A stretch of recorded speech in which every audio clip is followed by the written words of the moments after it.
Radio সেই সেটে মমর সাথে অত্যাধিক দুর্ব্যবহার করেছিল এই অনন্য মামুনের অ্যাসিস্ট্যান্ট ডিরেক্টর এবং অনন্য মামুন সবার সামনে, যার বিরুদ্ধে আমার অভিযোগ। তিনিও কিছু কথা বলেছেন, তিনিও ইন্ডিয়াতেও একটা ইন্টারভিউ দিয়েছেন, আমি আজকে সকালে দেখলাম, আমাকে একজন পাঠিয়েছে। তো সব কিছু মিলিয়ে আমার আর নিজের মতো করে এখন কিছু বলার নেই। আপনারা যেটাই জিজ্ঞেস করবেন আমি আসলে সেটার উত্তর দিব। যার কথা বলছি উনি হচ্ছেন ডিরেক্টর অনন্য মামুন, এবং আমি প্রথম ওনার সাথে কাজ করা শুরু করি কসাইতে। সেই সময় তার একদম ইমিডিয়েট আগেই রিলিজ হয়েছিল হচ্ছে জানোয়ার, রায়হান রাফির।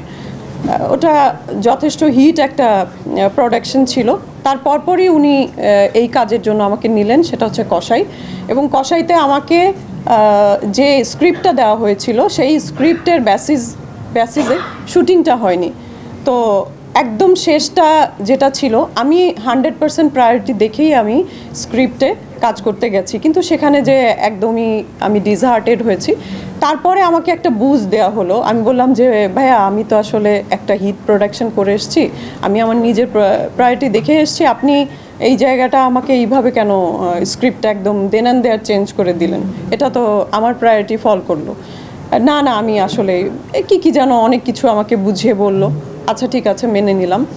তারপরে আস্তে আস্তে করে ওনাদের ওই প্রোডাকশনটার সাথে আমার একটা সখ্যতা তৈরি হয়, কারণ আমি যেখানেই কাজ করি না কেন সেখানে একটা ভালো সম্পর্ক তৈরি করে। আমি মোটামুটি অনেক ডিরেক্টরের সাথে কাজ করেছি, কিন্তু আজ পর্যন্ত কোনো ডিরেক্টর কমপ্লেন করতে পারিনি কোনো বিষয়ে, বরং তারা আমাকে যথেষ্ট স্নেহের চোখে দেখেন।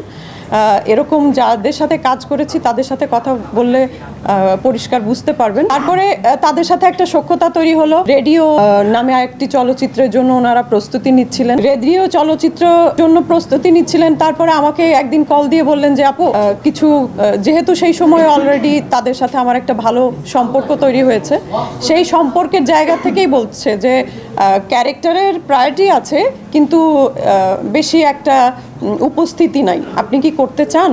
তো দেখলাম যে প্রায়োরিটি আছে, আর তাকে আমি অলরেডি সেই সময় ভাই বলে ফেলেছি, সে আমাকে বোন বলে ফেলেছে। সেই আবেগ অনুভূতির কারণে, বাঙালি আসলে অনেক বেশি আবেগ প্রবণ, যে কারণে ভুলের পরিমাণও আমাদের অনেক বেশি। কমার্শিয়াল জায়গাগুলো আমরা আসলে ওইভাবে চিন্তা করি না। তো যাই হোক, তো সেই ক্ষেত্রে হলো কি, কাজ করলাম। সেই ব্লেমটাও এখন আমাকে দিচ্ছে ওনাদের ওই সেটে যারা কাজে ছিলেন। নাদের ভাই ছিলেন, রিয়াজ ভাই ছিলেন, মমো ছিলেন, জর্জ ভাই ছিলেন, এই সহ আরও অনেক কলাকুশলী ছিল। আমরা চরে যেয়ে কাজ করতাম, আবার চর থেকে যখন ফিরে আসতাম 1টা-1.5টা বাজতো রাত, এবং সেটা খুবই একটা গভীর চর, নৌকা দিয়ে প্রায় 1.5 ঘন্টা জার্নি করতে হতো। খুবই ভয়ানক একটা পরিস্থিতি ছিল রেডিও। সেই সেটে মমর সাথে অত্যাধিক দুর্ব্যবহার করেছিল এই অনন্য মামুনের অ্যাসিস্ট্যান্ট ডিরেক্টর এবং অনন্য মামুন সবার সামনে। ওকে এর থেকে আর অপদস্থ হওয়ার কোনো সুযোগ নেই। সেই কিন্তু মমর সাথে তাদের সম্পর্কের অবনতি হয়েছে। সেদিন আমাকে টেক্সটে লিখেছে যে আপনার জন্য মমর সাথে আমার সম্পর্ক খারাপ হয়েছে, আমি এটা ভুল করেছি আপনাকে আমার মুভিতে নিয়ে। তো এই যে অপদস্থমূলক কথাগুলো, এগুলো তো আসলে আমার শোনার কথা না। সেটা গেল, সেই চলচ্চিত্রে আমাকে 1টা টাকাও পারিশ্রমিক দেয়নি। চাইতে গেলে বলেছে আপু বাজেট নাই। ওদের সিস্টেমটাই হচ্ছে, ওদের যে অ্যাসিস্ট্যান্ট থাকে, ওদের যে ম্যানেজার থাকে, তাদের সাথে টাকা পয়সার ব্যাপারে আলাপ করতে হয়। মামুন ভাই এগুলোর ভেতরে কখনোই আসে নাই, এবং তার সাথে টাকা পয়সার ব্যাপারে আমি কখনো কথা বলিও নাই। সবসময় রাব্বানি ভাইয়ের সাথে কথা বলেছি, সবসময় সাগর ভাই ওদের প্রোডাকশন ম্যানেজার, তার সাথে কথা বলেছি। আমি যখনই জিজ্ঞেস করতে গেছি যে রেডিওর জন্যে যে বাজেটটা ছিল আমাকে দিয়ে দেন, দরকার আছে, হাসি ঠাট্টায়ও বলেছি, সিরিয়াসলিও বলেছি, তারা সবসময় বলেছে যে আমাদের খুবই ক্রাইসিস আপু, নেক্সট যে কাজটা আসবে অবশ্যই পুষিয়ে দিব। ঠিক এই স্টাইলেই তাদের এই সিস্টেমগুলো এরকম। 1 টাকাও দেয় নাই। পরে অনেক কাজ হয়েছে, সে যে বলে যে আমাকে ছাড়া কোনো কাজ করে নাই, ব্যাক টু ব্যাক এতগুলো কাজে নিয়েছে।